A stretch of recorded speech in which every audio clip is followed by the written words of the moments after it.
I might be weird, but I just can't get used to the look of flat fenders. I've always preferred the OEM flares. Again, I'm weird. But this love for the stock flares has caused me some issues. Since putting on 37s, I can't remember how many times I popped the rear flares completely off.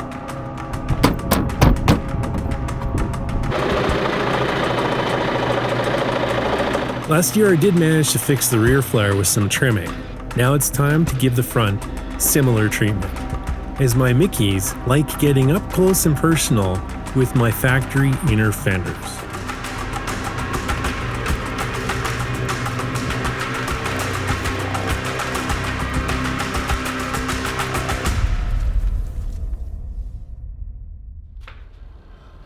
Hi there, welcome to the channel. Today I'm going to be replacing my crappy inner fenders with some aluminum ones from Nemesis Industries. So check it out. You will need a small collection of common tools and between 1 and 3 hours of install time for this job. Because the Nemesis Inner Fenders are aluminum, you will need to scuff them with a 3M scouring pad. This needs to be done pretty much immediately before applying the primer, as the aluminum will begin to oxidize within 20 to 30 minutes. For primer, I used an acid-etched primer. Apply this in a well-ventilated area with appropriate breathing apparatus. I applied aerosol Raptor liner in several thin coats.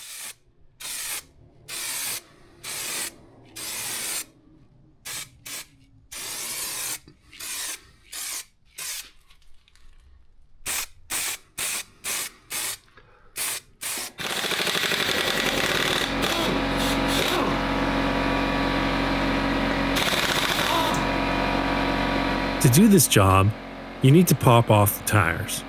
And since I'm running Falcon 3.3s, they have to come off too. If you have standard shocks, you likely won't need to do this step.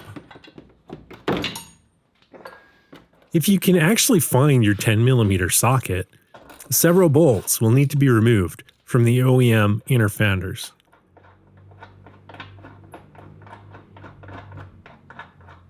Using body panel pliers, remove the plastic fender clips. Then using a straight pick, push out the blind rivets and remove them with the body panel pliers.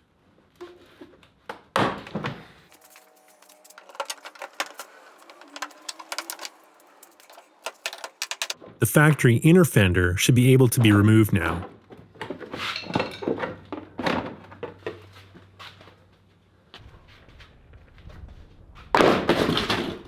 There are a few more factory bolts exposed now. These will all be reused for the new inner fenders.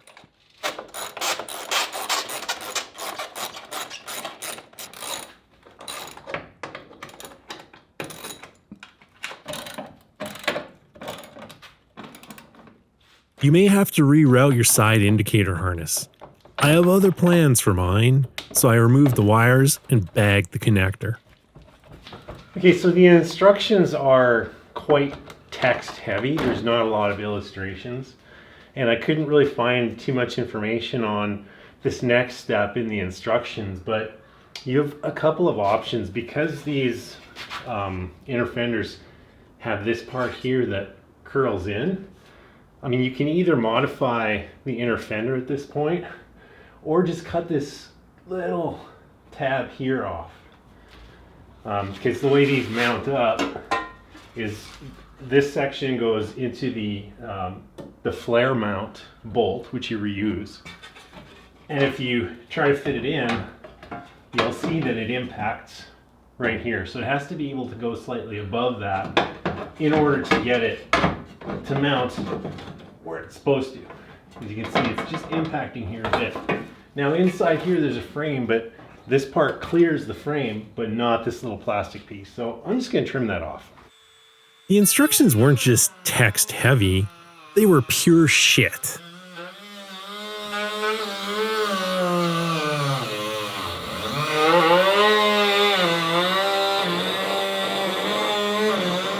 I marked out the smallest area possible to clear the new inner fenders and cut it with my trusty Dremel.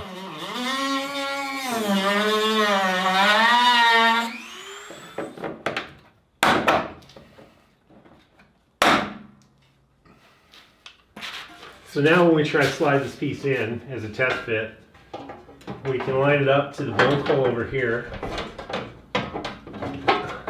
So now as you can see, it lines up nice up here so we can get the bolts through without a problem. But yeah, would have been nice for the instructions to mention this, but you know, when you do any kind of mods like this to your Jeep, you pretty much have to assume you're going to need to do some fabrication. It kind of goes without saying.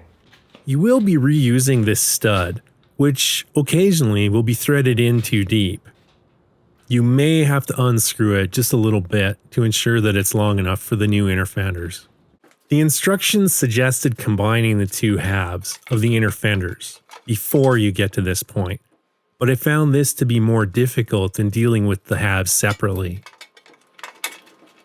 I bolted up the first half loosely, and then using my angle cutter, I slightly modified one of the factory bolts.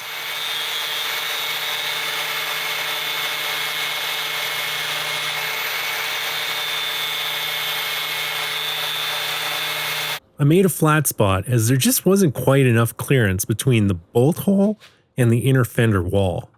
As you can see here, there just isn't a lot of clearance, but the modified washer fit perfectly.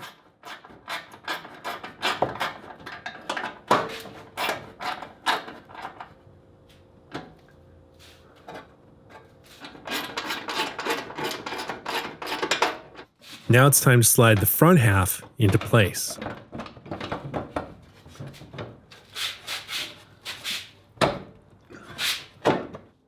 Make sure to thread lock all these bolts. You don't want this assembly coming loose out on the trail, especially while you're in motion.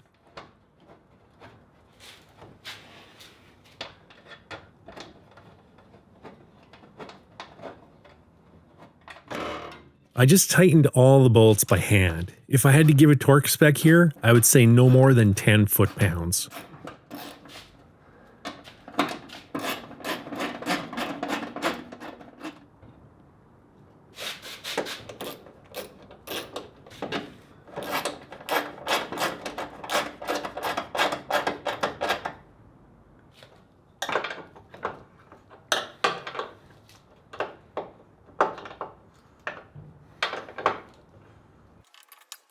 If you had to remove the shocks, now's the time to reinstall them.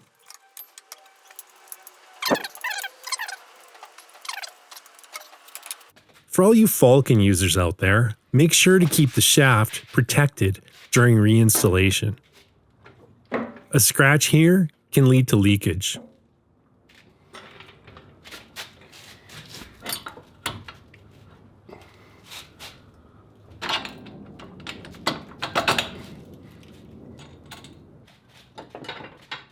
You can see these inner fenders do still give more than enough clearance to install the Falcons, and there's also ample clearance for the reservoir as well as the adjuster.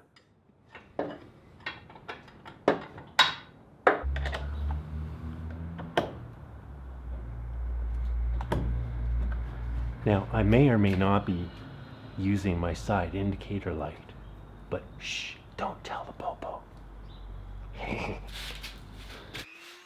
To give my tires as much clearance as possible, I trimmed the inner lip on the OEM flares.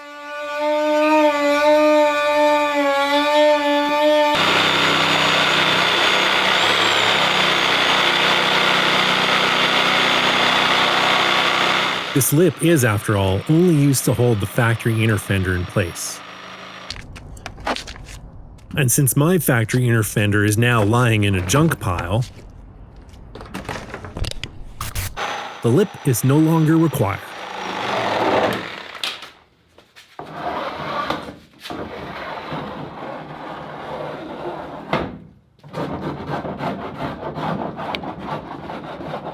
I spent a bit more time than is shown filing the edges to make sure they were even and smooth.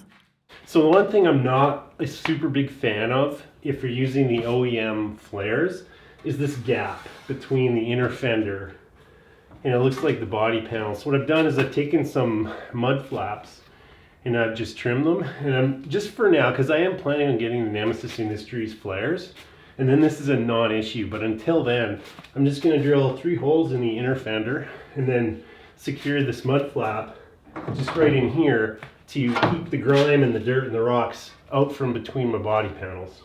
Again, this is something you only have to do if you plan on staying with the OEM flares. Using mud flaps from an 18-wheeler, I cut a piece to keep rocks and debris out from between the body panels.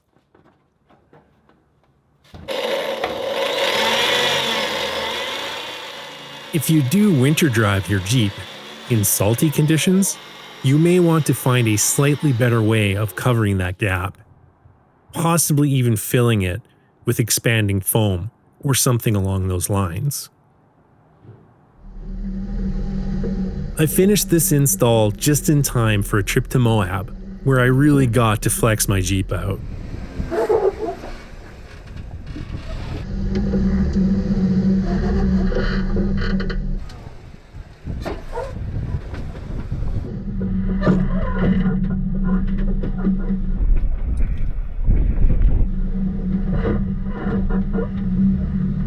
The only sounds I could hear was the typical Terraflex squeak from the control arms, and a bit of tire skid on the slick rock. The rubbing was gone. And that's it. It's a pretty easy install. I would say my total time was approximately 2, maybe 3 hours, but you know, I did a lot of fiddling, a lot of experimenting.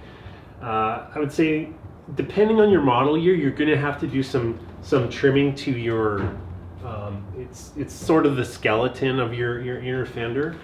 But at the end of the day, you know, I was pretty happy that I could still use my OEM flares, because like I said earlier, I am planning on getting the Nemesis Industries Notorious flares. But for right now, you know, I'd rather spend my money on a trip to Moab instead of the flares. They're on my list, gonna get them, but for now, gonna stick with the OEMs. The only thing I had to do was add a little mud guard here on the inside to stop debris from getting between the body panels. I just don't think that that'd be a super good situation. If you do get the Nemesis flares, it takes care of that problem, but until then, put in a little mud guard, no problem. You know, really happy with the construction. The fit and finish is really good. The welding job they did is just, it's a work of art. Lots of room for the falcons, lots of room for the adjuster knob. All in all, it came together super smooth, and at the end of the day, I strongly recommend these aluminum inner fenders from Nemesis Industries. So I hope you liked this video. If you did, smash, click, do something with the like button, and don't forget to subscribe. In the meantime, I got to do a little bit more work before I'm ready for Moab 2.0. I'm out of here.